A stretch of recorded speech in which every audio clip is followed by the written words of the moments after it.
Hello friends, तो आज की वीडियो में हम बात करने जा रहे हैं पॉइंटर्स की एप्लीकेशंस को लेकर। पिछली वीडियो में हमने कवर किया था कि पॉइंटर्स होते क्या हैं, पॉइंटर्स की जरूरत हमें क्यों पड़ी और पॉइंटर्स को रिप्रेजेंट हम किस तरीके से करते हैं। आज की वीडियो में हम एक प्रोग्राम के जरिए समझने की कोशिश करेंगे कि पॉइंटर्स का इस्तेमाल हम किस तरीके से करते हैं और पॉइंटर्स की आखिरकार हमें जरूरत क्यों है। ठीक, तो मैं एक सिंपल सा एक प्रोग्राम बना रहा हूं जिसके अंदर मेरे को किन्हीं दो वैल्यूज को स्वैप करना है। तो मैंने एक a नाम का वेरिएबल लिया जिसके अंदर 5 वैल्यू रख दी, एक b नाम का वेरिएबल लिया जिसके अंदर मैंने 3 वैल्यू रख दिया, 4 वैल्यू रख, चलो 4 रख दी। ठीक, और इनकी वैल्यूज को मुझे अब करना है स्वैप। स्वैप करने के लिए मैं क्या बनाऊंगा, एक स्वैप फंक्शन बना लेता हूं। स्वैप फंक्शन के अंदर मेरे को क्या करना है, मुझे a और b की वैल्यू पास करनी पड़ेगी भाई। तो a की वैल्यू और b की वैल्यू मैंने पास कर दी। ठीक, अब स्वैप जो फंक्शन है और हाँ, a की वैल्यू b की वैल्यू स्वैप होने के बाद मैं उसे प्रिंट भी करवाना चाहता हूं, तो प्रिंट फंक्शन के जरिए मैं a और b की वैल्यू प्रिंट करा दूंगा। a equals to %d and b equals to %d। Okay, और a की वैल्यू प्रिंट करानी है, b की वैल्यू प्रिंट करानी है। ठीक, अब मैं एक स्वैप फंक्शन जो मैंने लिखा है उसकी डेफिनेशन लिख लेते हैं। तो स्वैप फंक्शन के लिए मैं चाहता हूं कि ये स्वैप फंक्शन कुछ रिटर्न नहीं करे, ये सिर्फ तो इसलिए रिटर्न नहीं करेगा तो वॉइड का इस्तेमाल कर लिया और ओपन ब्रैकेट क्लोज ब्रैकेट। अब समझते हैं कुछ छोटे छोटे बेसिक्स। देखिए, मैंने आपको फंक्शंस पढ़ाए थे, तो फंक्शंस के अंदर मैंने बताया था ये होते हैं हमारे एक्चुअल आर्ग्यूमेंट्स, और इन एक्चुअल आर्ग्यूमेंट्स को जिस फंक्शन में मैं पास कर रहा हूं, तो पास करते समय मुझे किसी वेरिएबल्स के अंदर इन्हें लेना पड़ेगा। तो यहां पे मैंने वेरिएबल बना लिए इंट एक्स और इंट वाई। तो एक्स के अंदर वैल्यू आ जाएगी ए की और वाई के अंदर वैल्यू आ जाएगी बी की। ये होते हैं हमारे फॉर्मल आर्ग्यूमेंट्स जो इस फंक्शन के अंदर हमने बनाए हैं। लेकिन फॉर्मल आर्ग्यूमेंट्स की परेशानी क्या है, ये लोकली क्रिएटेड आर्ग्यूमेंट्स हैं। जैसे ही ये फंक्शन चलेगा ये आर्ग्यूमेंट्स मेमोरी के अंदर आएंगे और जैसे ही ये फंक्शन खत्म कर देगा, अपने वर्क को कंप्लीट कर देगा, एग्जीक्यूट हो जाएगा, तुरंत ये जो वेरिएबल्स हैं ये मेमोरी से चले जाएंगे, डिलीट हो जाएंगे। इनकी जो स्पेस है, मेमोरी स्पेस है, वो सब गायब हो जाएगी। तो अब परेशानी क्या है, यहां पर हमको जरूरत पड़ती है पॉइंटर्स की। देखिए, अगर मैंने यहां स्वैपिंग का प्रोग्राम लिखा, मैंने एक टेम्पररी वेरिएबल बनाया इंट टेम्प। ठीक, और टैंप के बाद में क्या चाह रहा हूं, मैं टैंप के अंदर x की वैल्यू को स्टोर कर देता हूं, फिर x की वैल्यू के अंदर मैं y की वैल्यू को स्टोर कर देता हूं, और y की वैल्यू के अंदर जो टैंप की वैल्यू थी मैं उसे स्टोर कर देता हूं। ठीक, ये इसको अगली लाइन में लिख लेते हैं, थोड़ा अच्छा लगेगा। वैसे वो भी करेक्ट था, है ना, ये तो आपको मालूम होगा। सेमीकोलन से यहाँ पर एक स्टेटमेंट क्लियर हो गया, और अगर हमने इसी के आगे लिख दिया है तो कुछ गलत नहीं है। ठीक, वो एग्जीक्यूट करेगा बिल्कुल नॉर्मल की तरह, लेकिन हम नेक्स्ट लाइन में लिख लेते हैं जिससे अच्छी तरीके से समझ में आए। देखिए, स्वैप फंक्शन के अंदर मैं जब ये वेरिएबल्स के अंदर स्वैपिंग कर रहा हूं, ये स्वैपिंग हो किसके लिए रही है, ये एक्स और वाई के लिए स्वैपिंग हो रही है। ठीक, लेकिन मुझे स्वैप कौन से करने हैं, मुझे एक्चुअल पैरामीटर्स जो हैं उन्हें स्वैप करना है, ए और बी की वैल्यूज को स्वैप करना है। लेकिन ये ए और बी के ऊपर स्वैपिंग नहीं हो रही, ये तो सिर्फ एक्स और वाई के ऊपर स्वैपिंग हो रही है। तो मैं ऐसा क्या करूं कि ये स्वैपिंग ए और बी के ऊपर हो, तो यहां पर ही हमको जरूरत पड़ती है पॉइंटर्स की। देखिए, पॉइंटर्स क्या करते हैं, मैंने बताया था पिछली वीडियो के अंदर, पॉइंटर्स किसी भी दूसरे वेरिएबल का एड्रेस स्टोर करते हैं। तो यहां मैंने जो आर्ग्यूमेंट्स बनाए हैं वो एक पॉइंटर्स बनाए हैं। एक्स टाइप का एक पॉइंटर है, एक वेरिएबल है जो स्पेशल टाइप है, जिसका स्पेशल टाइप में है पॉइंटर। एक वाई है, वाई भी एक वेरिएबल है जो कि स्पेशली एक वेरिएबल है जिसका टाइप है पॉइंटर। तो पॉइंटर है तो ये क्या स्टोर करेंगे, ये एक एड्रेस स्टोर करेंगे, और एड्रेस किसका स्टोर करेंगे, जिनका मैं एड्रेस पास करूंगा। तो ए की वैल्यू नहीं लेंगे, ये क्या लेंगे, ए का एड्रेस लेंगे। अब मैं बताता हूं एड्रेस की हमें जरूरत क्या पड़ी। ठीक, यहां पे मैं कमेंट करके इस प्रॉब्लम को समझाने की कोशिश करता हूं। लेट सपोज कि ए को जो वेरिएबल थी, ए जो वेरिएबल है, इस वेरिएबल को जो लोकेशन मिली मेमोरी के अंदर वो 100, कोई मेमोरी स्पेस मिली 100 पे जाके। बी है, बी को कोई लोकेशन जो मिली वो मिली 200। ठीक, तो ए को जो लोकेशन मिल गई है वो है 100 और बी को जो लोकेशन मिल गई है वो है 200। अब बात करते हैं देखिए अब ये क्या, ए की वैल्यू जो है 5 और बी की वैल्यू है 4। मैं पास क्या कर रहा हूं, मैं पास कर रहा हूं address of A. Address of A यानी कि ए की जो मेमोरी लोकेशन का एड्रेस है जो है 100, वो इस एक्स के अंदर आ जाएगा। बी की जो लोकेशन है 200, वो इस वाई के अंदर आ जाएगा।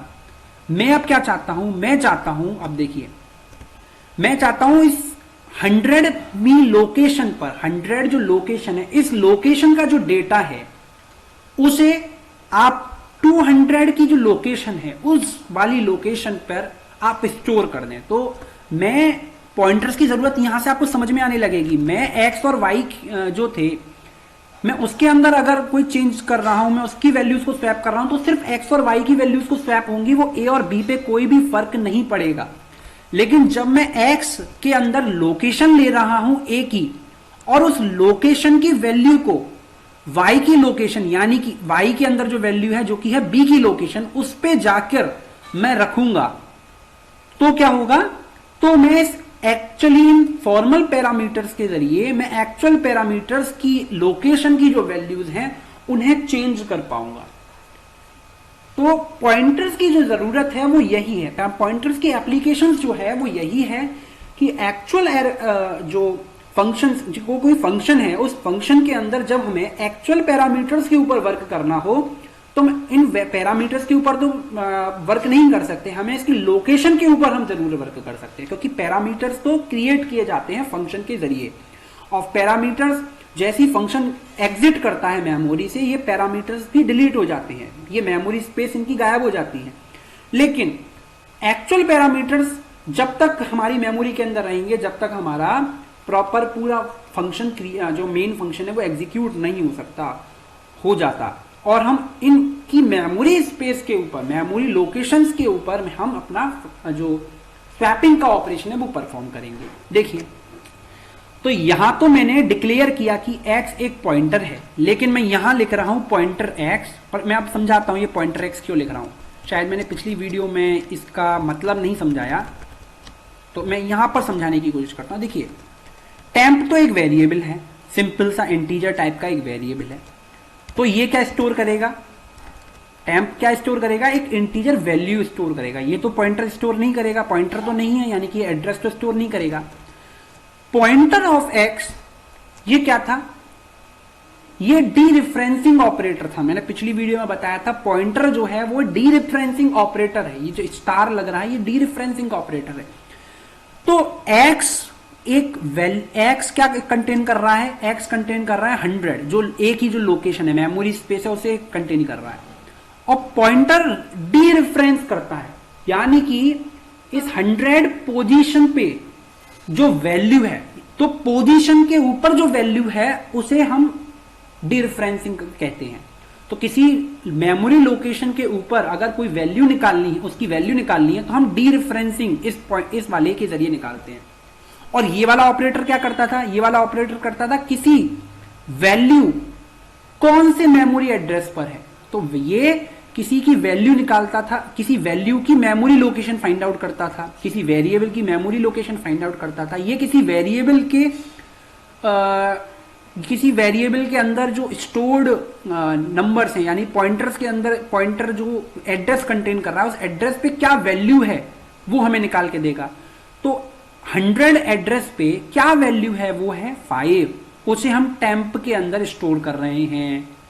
और 100 पोजीशन पे क्या वैल्यू है, उस वैल्यू को हम 200 पोजीशन पे क्या वैल्यू है, वो है 4, उसे हम इस वाली एक्स की वेरिएबल की लोकेशन पे स्टोर कर दे रहे हैं। और जो y यानी कि 200 पोजीशन पे जो वैल्यू है, जो कि अब हो चुकी जो है 4, उस 4 को हम टेम्प के साथ रिप्लेस कर देना। टेम्प के अंदर क्या आ गई थी, 5 वैल्यू आ गई थी। ठीक, तो ये हो गया इस स्वैप फंक्शन के जरिए। एक्चुअली हमने किसके ऊपर वर्क किया, हमने किया अपने एक्चुअल पैरामीटर्स के ऊपर वर्क, यानी कि ए और बी की लोकेशंस के ऊपर हमने वर्क किया। और पॉइंटर्स का जो इस्तेमाल है वो यही है कि हम फंक्शन के जरिए किसी किसी लोकेशन के ऊपर भी काम कर सकते हैं। हम ऐसे प्रोग्राम्स भी एग्जीक्यूट कर सकते हैं जिसके ऊपर जो कि हम डायरेक्टली वैल्यूज तो इस ए को तो हम पास नहीं कर सकते, इस फंक्शन को यही ए के ऊपर हम वर्क करवाएं इस फंक्शन के अंदर, ऐसा तो नहीं कर सकते।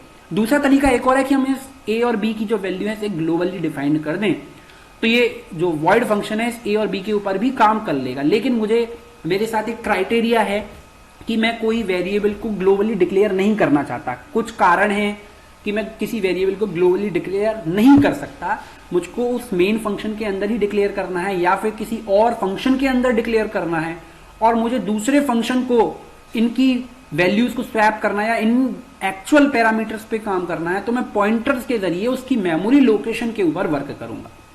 सिंपल सा पॉइंटर्स का ये एक एप्लीकेशन है। अब इसको रन करके देख लेते हैं। तो ये एक एरर, ओके प्रोटोटाइप, ठीक है, मैंने इस फंक्शन को डेफिनेशन तो लिख दी लेकिन इसको डिक्लेयर नहीं किया है। ठीक, हाँ मैं ये वाला काम करना भूल गया। फंक्शन को डिक्लेयर कैसे करते हैं, देखिए स्वैप नाम का फंक्शन है, वॉइड स्वैप लिख लिया, ठीक, स्वैप, और इसके अंदर कौन सी वैल्यू ले रहा हूं, इंटीजर की टाइप की वैल्यू ले रहा हूं, तो इंट लिख लिया। और वो जो वैल्यू है वो वेरिएबल है, वो स्पेशल टाइप का है, पॉइंटर टाइप का, दोबारा से लिखा और पॉइंटर टाइप का। तो मैंने सिंपली इसका प्रोटोटाइप डिफाइन कर दिया है। अब इसको रन करते हैं तो देखिए ए की वैल्यू हो चुकी है 4 और बी की वैल्यू हो चुकी है 5, और पहले क्या थी, ए की वैल्यू 5 थी और बी की वैल्यू 4 थी। तो हमने एक्चुअली क्या किया, वैल्यूज को स्वैप कर दिया ए और बी की। तो यही अपना काम था इस स्वैप फंक्शन का। तो आज की वीडियो में बस इतना ही। Thank you.